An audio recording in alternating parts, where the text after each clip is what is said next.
तर जे आहे मित्रांनो, मान्य रात्र खूप झाली. रात्री लाईव्ह यायचं कारण काय की आपले 50 सबस्क्रायबर झालेले आहेत. का असंच सपोर्ट करत राहावं मला आणि मी असंच कॉन्टेंट तुम्हाला देत राहील. तर फायनली 50 सबस्क्रायबर झाले आणि आता रिक्षाचं काय नाही, कारण की रिक्षाला नाही नंबर प्लेट मेन म्हणायला गेलं असा विषय झाला. तुम्हाला दाखवतो नंबर प्लेट आहे. तर हे बघा नाही का, नंबरच नाही आलेला अजून आणि हार पण नाही काढलेला मी, काहीच नाही. आता रिक्षाला घेऊन मिनिमम 15 दिवस झाले नाही का, 15 तारखेला आणला होता.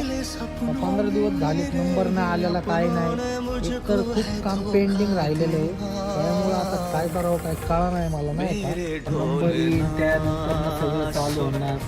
तुम्ही म्हणताल राव तुझं सगळं नीट चालू आहे, कशाचं नीट चालू आहे, काय सांगू तुम्ही कसं चालू आहे. जाऊ द्या, खुशी आहे मला, माझे 50 सबस्क्रायबर झालेले. थँक्यू मला